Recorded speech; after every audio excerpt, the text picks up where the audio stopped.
And all of the creatures that dwell in the North Woods, from the littlest, smallest shrew, and then up larger to the deer who feed the wolves that we'll be tracking, the porcupine, the raccoons, the foxes and coyotes, some of whom might not have made it through the night last night. Will you guys join me in sending out gratitude to the animals that call the North Woods home? Sure. Start to look at the overall shape of the track and the individual toes in there. See if you can pick out the toes and the heel pad. If you want to smell the urine, I highly recommend it. It's really great to smell different things and bring in that extra sense as well, because bobcats can also scent mark, cougars can scent mark, wolves, coyotes, foxes, and they all have a little bit different smell to their urines. We've got what I would believe is the edges of toes touching down right here, and then you've got this entry into the snow at an angle. More than one? Definitely more than one, yeah. And how many, it's really hard to say, but once they get off on the road and they potentially might start spreading out, we might get a better idea how many there are.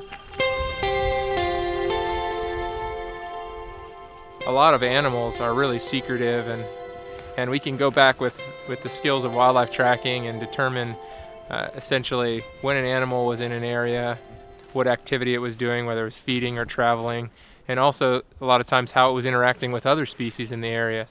On this expedition, we're exploring wolves, and we're using the skill of wildlife tracking to essentially piece together stories of what has happened on this landscape during the night or several days ago. Let's see if we can come to a consensus about which trail we want to follow, which one is the freshest. Like with indigenous trackers, like the Bushmen, there's either fresh tracks or there's not fresh tracks, pretty much. And the fresh tracks are the ones that you actually could potentially follow and find an animal. For us, our tracking is not necessarily practical in the sense that we're intending to find wolves, because we know that that's not very likely, especially with a large group and walking through the snow. I mean, wolves have incredible senses. Now, if we have a fresher trail, it's going to be easier for us to stay on the same trail, because we're going to be able to establish an easier pattern of recognition. The edges here are much more crisp. It's not even frozen up here at the top. When I touch this edge, it's falling down.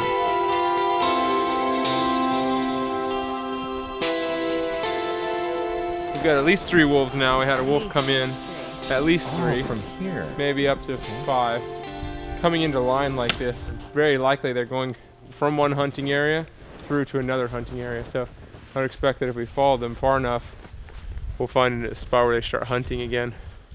Still to this day, wildlife tracking has a lot of applications in the scientific fields, monitoring animals and checking populations in certain areas, and it's just a really valuable addition to all the other tools that we have in our toolbox.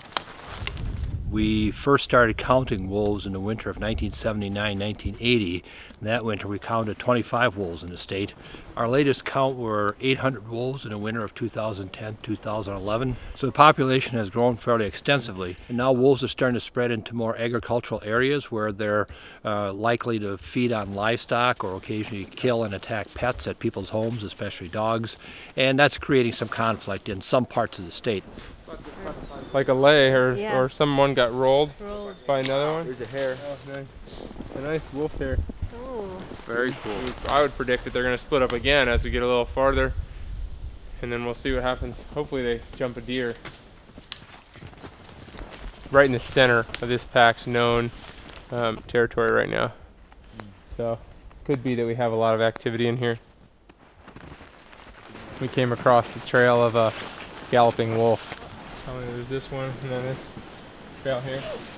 And then we started looking at that, following that a little bit, and then we came across the trail of another galloping wolf. So we got at least 3 here right now. Yeah, this one's right here. And then we came across the trail of another one. Yeah, this looks like the whole pack to me.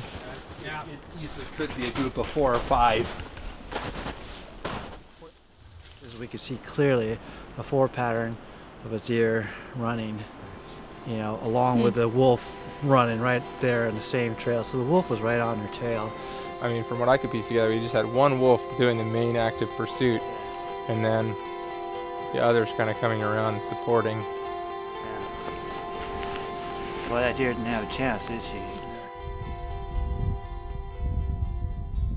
wildlife tracking has really completely changed the way that I see the natural world, interact with the natural world, and the way that I connect with the natural world. Even broader, just our experience with tracking and our history with tracking as a human species is very deep. There's a connection there, a connection to our ancestors, and also a direct connection to the land.